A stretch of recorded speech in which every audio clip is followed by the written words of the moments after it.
네, 안녕하세요. 세뇌 탈출입니다. 제가 미국에 계시는 어떤 이제 분한테 이메일을 받았어요. 근데 이메일 내용이 뭐냐면 이제 미국에서 이제 아들을 데리고 이제 은퇴 후에 아들을 고등학교에 보내면서 살고 있는데 이제 어머니 되시는 분은 한국에 계시고 기러기예요. 그러니까 아빠 쪽이 이제 미국서 같이 지내고 있는데 이 아들이 사회정치적인 그런 의견을 가지고 어머니하고 이제 의견 대립이 지금 고등학생이 있고 나서 아들이 이제 카톡을 이제 부모님께 드렸는데 그걸 보고 이제 야, 이거 무지하게 심각한 상황인데? 라고 생각을 하셔서 우리 아이가 이런데 저기 박주필님 이게 어떤 상황입니까? 라고 저한테 느닷없이 모르는 분이 이제 메일을 보내주셨어요. 그래서 아드님의 카톡이 굉장히 감동적이에요. 굉장히 감동적이어서 제가 오늘 그거를 차분히 읽어드리겠습니다. 원래 이게 이제 고등학생이나 어린 느낌을 주는 남학생 목소리로 해야 되는데 제가 오늘 읽고 이 파일을 저희 커뮤니티에 이제 파일이 어디 있는지 링크를 걸어 놓을 테니까요. 이거를 녹음을 이제 핸드폰에 하셔가지고 응모를 좀 해주세요. 제가 뭐 특별한 돈은 못 드리고 제 쓴 책하고 점심 잘 살 테니까 응모에 당첨하신 분은 저희 스튜디오에 오셔서 저 같이 한번 녹음을 한번 해주시죠. 음성 녹음을. 그럼 음성 녹음을 하고 거기에 맞춰서 저희가 카드뉴스나 이런 애니메이션 영상을 해서 한 곡지 만들려고 그래요. 오늘 굉장히 감동적이어서 굉장히 감동적이어서. 한번 보시죠. 난 엄마랑 통화를 하면서 많은 눈물을 흘렸다. 역사와 정치를 진심 어린 마음으로 정말 제대로 알게 된다면 진실과 진리의 길을 알게 되고 나머지들의 시선을 자동적으로 무시하게 된다. 우리가 아는 것이 진정한 사실이라는 사실을 알기 때문에 허나 이런 것을 모르는 이들은 그저 일본인들은 나쁜 총칼을 찬 사람들이고 우리 조상을 식민지배한 야만인이라고 우기기 바쁘다. 박정희를 다카키 마사오 친일이라 그렇게 우겨대는데 당시 박정희는 독일 총리와 만나 눈물을 흘리며 고개를 숙여 겨우 원조를 받아내었고 그 후 총리가 한 가지 부탁이 바로 일본과 외교 관계를 다시 하라는 말이었다. 박정희 대통령은 그 말을 듣고 갑자기 정색하였다. 일제놈들과 협력하라니 이 무슨 말인가? 하나 독일 총리는 그에게 과거를 보지 말고 미래를 봐야 한다 이야기했다. 박정희는 그 뜻을 이해하였고 일본과 협력 후 원조를 받는다. 경제가 불확실한 한국을 보증할 은행이 없었던 것이다. 그래서 생각한 것이 한국의 노동자 인력을 담보로 광산 노동자와 간호사를 보낸다는 결정을 내리게 된 것이다. 그 후 65년 한일 의정서가 교환되었고 일본으로부터 3억 불을 피해 보상으로 받았다. 이 당시 한국에서는 대학생들이 굴욕 외교에 대해 숱한 데모가 일어났다. 그리고 정부에서는 농업국가에서 탈피해 중공업을 육성하고자 포항제철을 만들고 자동차 공장을 세웠다. 당시 굴욕 외교라 야유를 받았던 박정희. 하지만 그는 진정한 국민을 위한 길을 보았고 그 굴욕 외교는 훗날 근대화에 큰 영향을 미치게 된다. 반일 종족주의.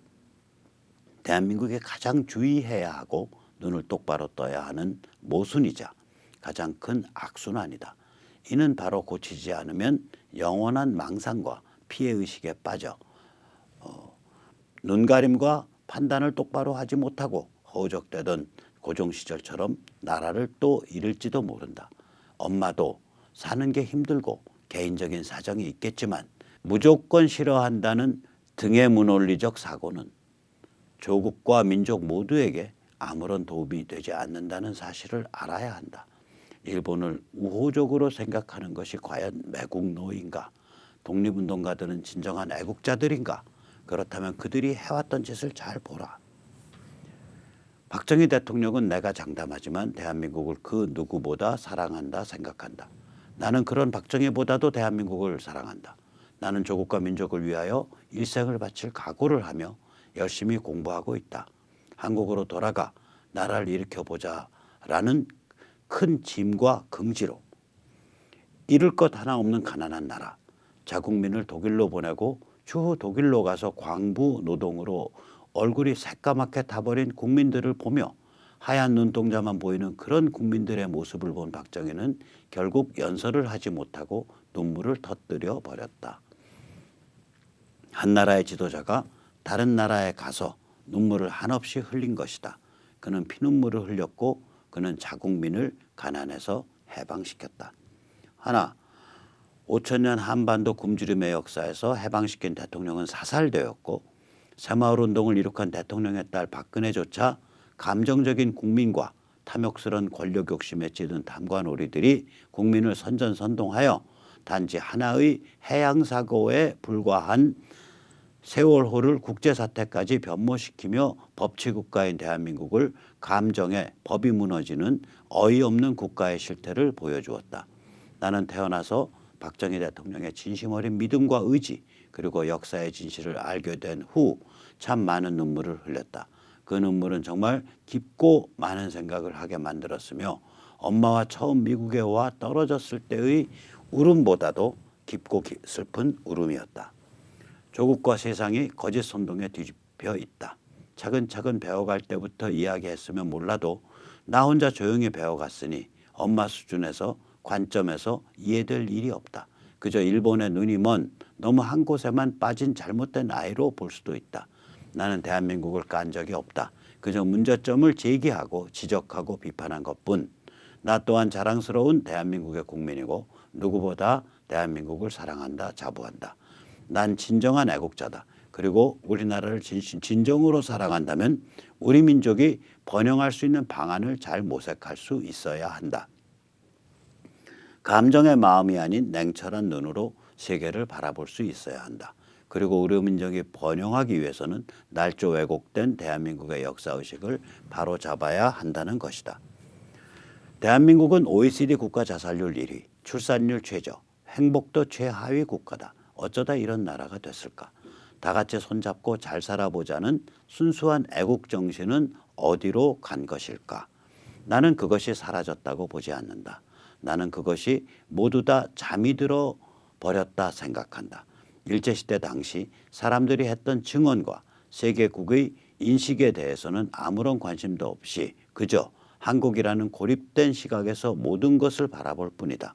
하나 이러한 사고는 아무런 발전을 야기할 수 없을 뿐더러 오히려 퇴화되는 길이다. 나는 일제를 참으로 싫어한다. 그렇다.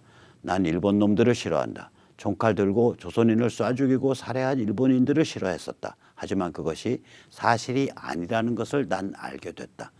난 이런 말을 한국에 가면 친일파 매국노라고 몰리기 일쑤라는 것을 잘 알고 있다. 영국의 체스터턴이라는 철학자가 이런 말을 한 적이 있다. 모두가 옳다 하여도 옳지 않은 것이 있었고 모두가 틀리다 하여도 틀리지 않은 것이 있다. 대부분의 국민이 특정하게 사고한다고 해서 우리가 동조할 필요는 없다. 나는 서양국가 미국에 살면서 초반에는 신기했고 모든 것이 놀라웠지만 배우면 배울수록 한국으로 돌아가 대한민국이 정말 세계에 이름을 떨치는 그런 국가를 만들고 싶다. 나는 어리석은 대중과 이야기하지 않는다. 시간 낭비이기 때문에 난 그저 묵묵히 진실을 추구할 뿐이다. 그저 배울 뿐이다. 그리고 하나씩 하나씩 바꿔나갈 것이다. 한성 감옥이라는 일평난짓 조그마한 감옥에서 동지의 사형 소리를 들으며 나라를 건국한 이승만 대통령. 대한민국은 그리 쉽게 건국된 나라가 아니다. 일본인 우리가 누구보다도 우호적으로 지내야 하는 친절한 이웃국가 사이가 되어야 한다. 같은 동아시아의 자유민주주의 우방국으로서 서로를 존중하고 잘 대해주어야 한다. 믿기 어렵지만 독도도 이승만 덕에 우리나라 땅이 된 것이다. 설명하려면 너무 길다. 일본은 이조차 양보하고 우호적인 입장을 취하고 있으며 우리나라에게 엄청난 양보를 해주고 있다. 하나 최악의 좌파 정부가 들어서면서 일본도 더 이상 한국을 좋게 바라보지 않으려 한다. 일본의 천황이 직접 사과까지 한 나라 한국이다. 천황이 무엇인 줄 아는가? 전황에 사과한다는 것이 국가에 대해 얼마나 큰 모욕인 줄 아는가. 내가 일본을 찬양한다 생각하는가. 아니, 난 대한민국을 사랑하고 찬양한다. 그 누구도 찬양하지 않는다. 국민은 언제나 이리저리 휩쓸려 다니며 참 힘겹게 살아가면서도 문재인을 지지하고 정신을 못 차린다. 한국 사람들도 생각을 해보면 정말 눈물이 난다. 이렇게 살기 힘든 나라 어디 있나. 누가 이런 나라를 만들어 놨나. 어떻게 건국한 나라인데 이리도 왜곡이 됐는가. 나의 부모는 그래도 이해해 줄 것이라 생각했지만 사고방식이 전형적인 한국인이었다. 한국을 진정으로 위한다면 난 무릎 꿇고라도 일본에게 사과하겠다. 그것이 자국민을 위한 것이라면 그것이 국가의 지도자다. 난 오늘 엄마와 대화하면서 참 많은 걸 느꼈다. 엄마도 엄마 일생을 살아오면서 많은 걸 배우고 느꼈겠지만 진리와 진실의 길에 서 있지 않다. 하나 걱정할 필요는 없다 생각한다. 내가 다 알아서 할 것이니. 난 엄마와 대화하면서 정말 아무것도 이해를 못하는 사람과 이야기를 하면 내가 눈물이 난다는 걸 느꼈다. 박정희 대통령이 당시 흘렸던 눈물이 그나마 이해가 가는 것 같다. 지도자가 눈물을 흘리는 것이 얼마나 촌스러운 일인가. 그는 내 일생 조국과 민족을 위하여라는 위대한 명언과 함께 위대한 대한민국의 자산을 만들었다. 하나 이러한 근거 없는 일본에 대한 부정적인 인식과 선입견은 뿌리를 뽑아야 한다.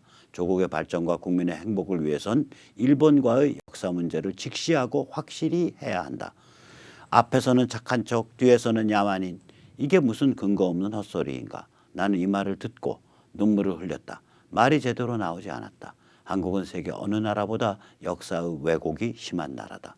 한국인의 정서불안, 행복도, 출산율, 국민이 이렇게 어려워하는데도 서로서로 도와주지 못하는 안타까운 현실을 나는 오늘 또 한 번 맞이했다. 그리고 또 한 번 나의 사상과 철학을 굳건히 만들었다. 나라를 이끈 건 그저 평범한 국민과 위대한 지혜로운 지도자다. 허나 대한민국은 빨갛게 물들어가고 있다.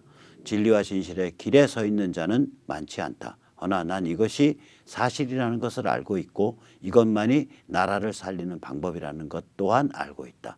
어리석은 사고방식은 모두 뿌리 뽑아야 한다.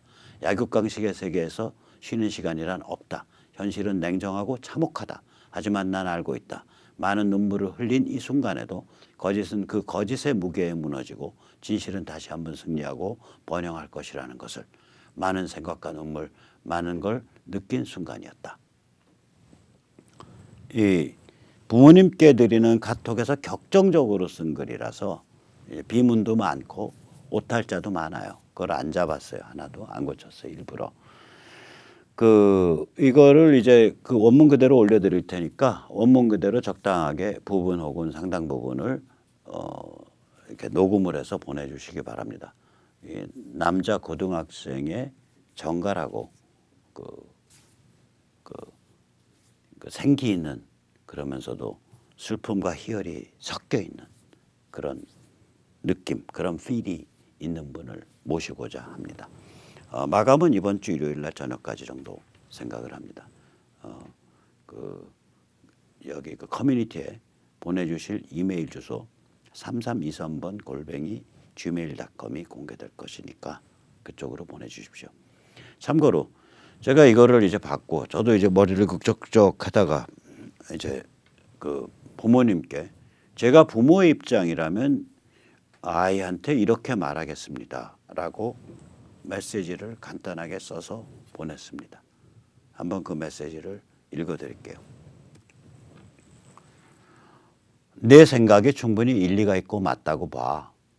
엄마 아빠는 내가 성숙해지는 것을 보니까 기쁘다.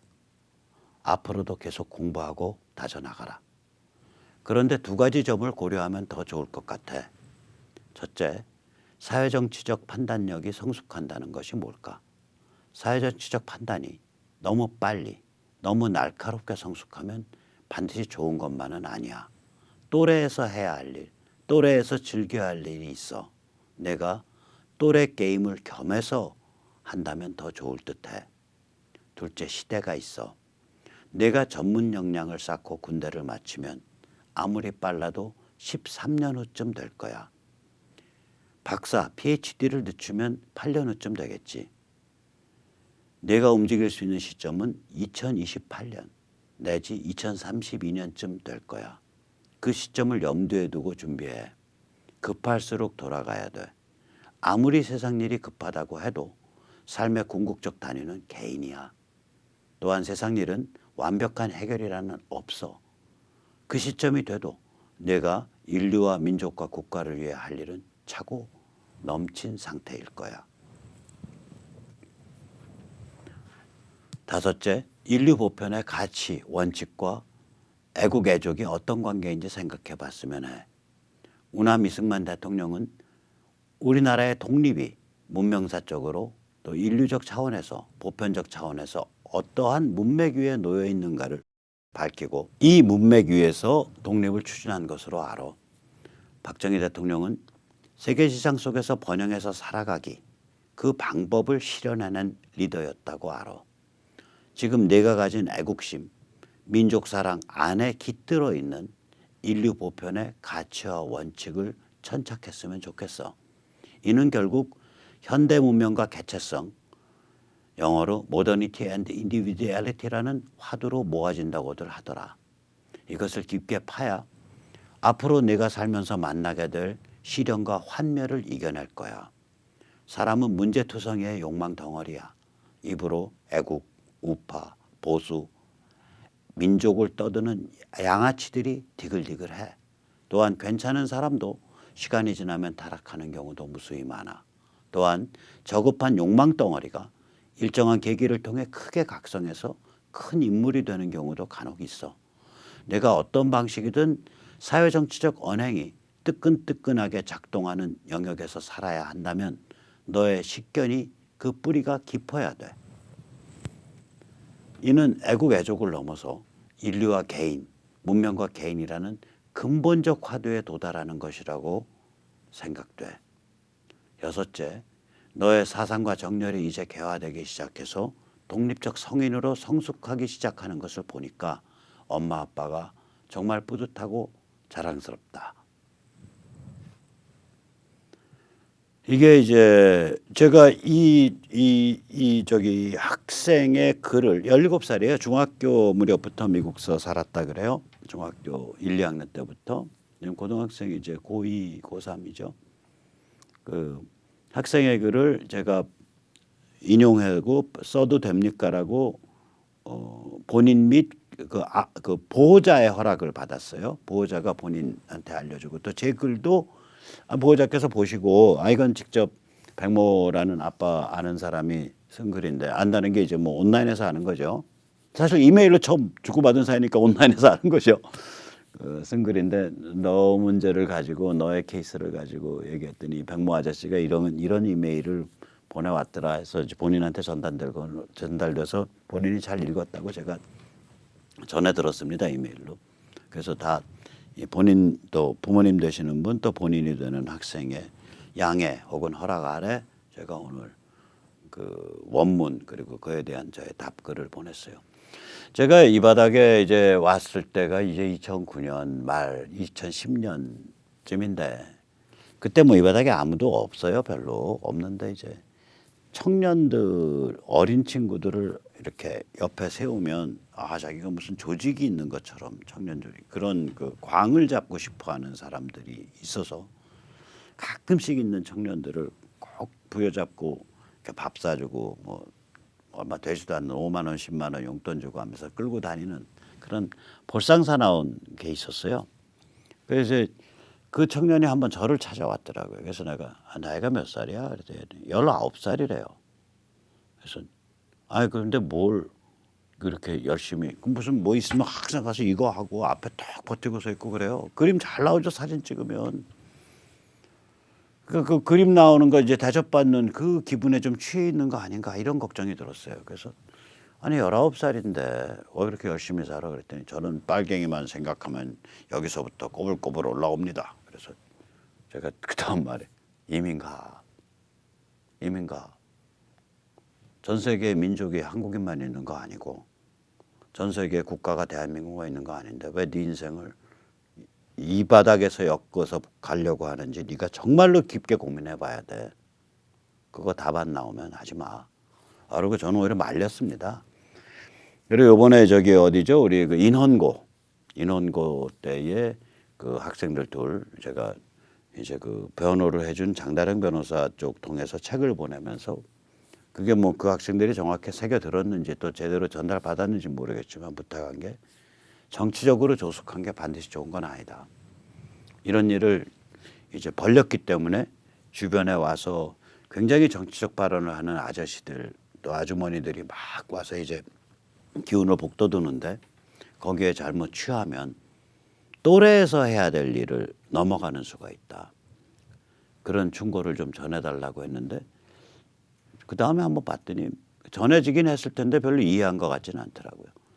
저 마찬가지로 오늘 저도 사실 굉장히 조숙한 경우였었어요. 저는 이제 이런 애국심으로 조숙한 게 아니라